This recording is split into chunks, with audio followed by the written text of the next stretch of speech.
ng bayan, maasahan anumang panahon. Magandang oras po sa ating lahat at narito na ang pinakahuling update sa binabantayan pa rin nating si Bagyong Emong at sa habagat na hinihila nito na nagpapaulan sa malaking bahagi ng ating bansa. Sa kasalukuyan ay nananalasa na sa bahagi ng Pangasinan at papalapit na sa lalawigan ng La Union si Bagyong Emong at taglay pa rin nito ang lakas ng hangin na umaabot sa 120 km per hour malapit sa gitna at pagbugsong umaabot sa 165 km per hour. Medyo bumilis ang pagkilos nito ng pahilagang silangan. Nakatas pa rin ang Tropical Cyclone Wind Signal number 4 sa ilang bahagi ng La Union at Ilocos Sur.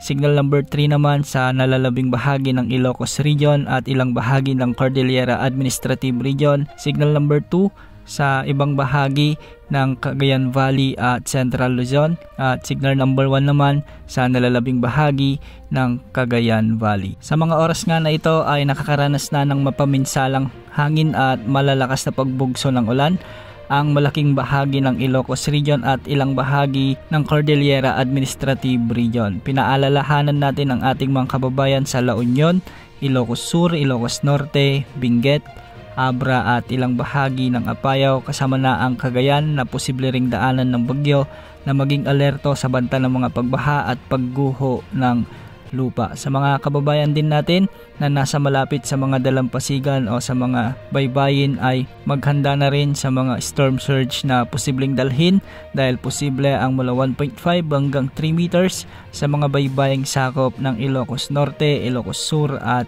La Union kasama na rin ang Pangasinan. Samantala habagat na dala-dala pa rin ng Bagyong Emong ang nakakaapekto sa malaking bahagi ng Central Luzon, Metro Manila, Calabarzon at Mimaropa ang nagdadala ng maulang panahon lalong-lalo na sa may Occidental Mindoro, sa may Bataan, Zambales at sa ilang bahagi rin ng Batangas at Metro Manila. Pinag-iingat rin natin ang ating mga kababayan na apektado ng habagat na maging alerto pa rin sa banta ng mga pagbaha at pagguho ng lupa. Sa inaasang pagtawid ni Bagyong Emong sa mga kalupaan ng Northern Luzon ay makikita rin natin na babasagin ng mga kabundukan ng Cordillera ang sentro ng bagyong ito kaya parang magiging mabilis na lamang ang kanyang paghina sa mga susunod na oras o araw. Magtutuloy-tuloy ang pagkilos nito sa mga katubigan malapit sa Batanes at posibleng magkaroon na siya ng weakening activity bukas rin ng gabi. Para naman sa pinagsamang epekto ng Bagyong Emong at habagat makakaranas ng mahigit 200 mm